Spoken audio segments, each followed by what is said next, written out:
Truth or Dare.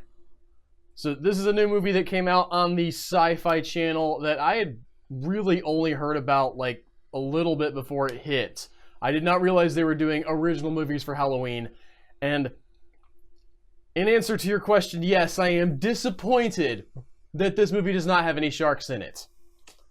And from what I can tell from the previews, none of their movies for Halloween are going to have any sharks in them.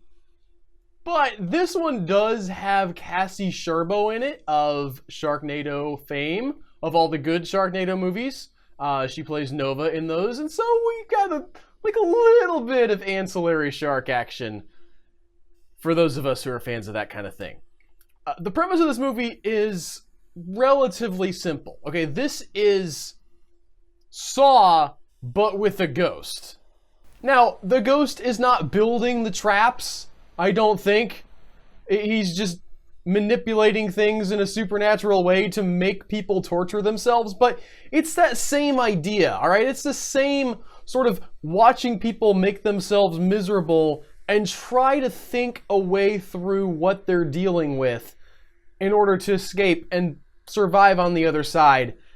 And its framing device is this Truth or Dare game. And that's the weakest thing about the movie. Okay, the idea of this ghost demon thing that essentially haunts the game of Truth or Dare, as we come to find out at one scene in a critical point in the movie where a character just, I say info dump, but really it's just them justifying the fact that they made a movie about Truth or Dare and a demon.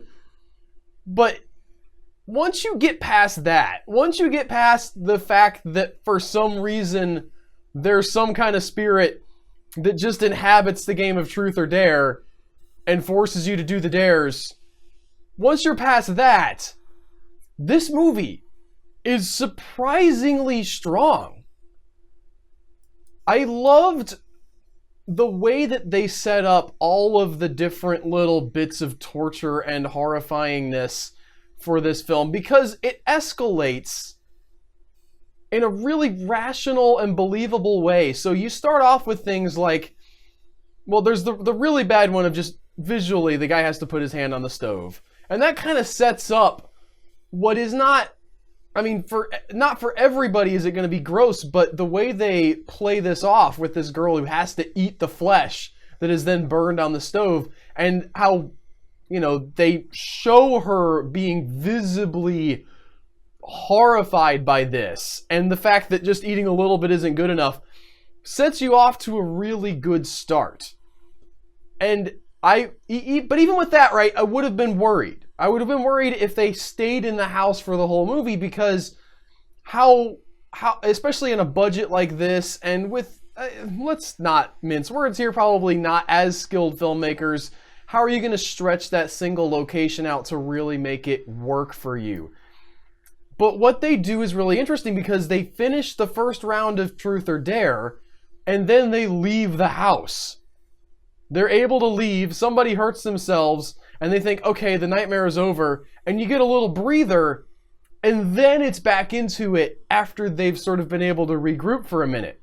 And that narrative breather is something the movie does a couple of times to really excellent effect, because not only do they do it in a big way there as they get to step away from the house and sort of recontextualize and think about how this game of Truth or Dare works, but they also get it within the dares themselves. Some of the time the dares are these really terrifying things, but the people doing the dares, unlike 99% of horror movie inhabitants, actually are a little bit smart, and they're trying to fight the way that this ghost is setting them up.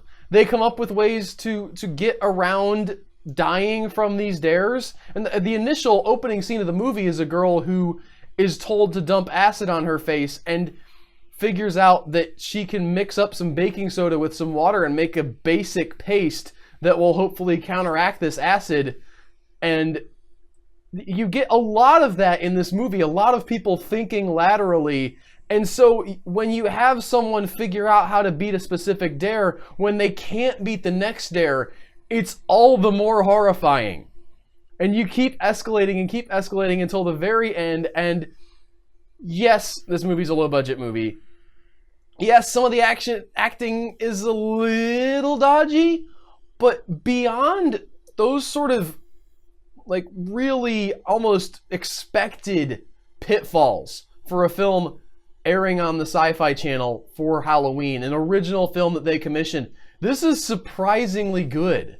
I won't spoil it, but I felt like the ending was a little bit of a weak point, the very, very ending, but it left some things open to the possibility for a future film, and I don't know what they spent on this, okay? I don't have eyes on Syfy's budget right now, but it seems like it probably wasn't a lot. And it seems like maybe we could have another one of these. I mean, I'm not calling this the next Sharknado or anything, but if we're making good direct-to-video movies, I liked it. And I got the sense browsing the Truth or Dare hashtag on Twitter that a lot of y'all liked it too. And I think Truth or Dare 2 needs to happen. Like next year, Halloween, bring that baby back around.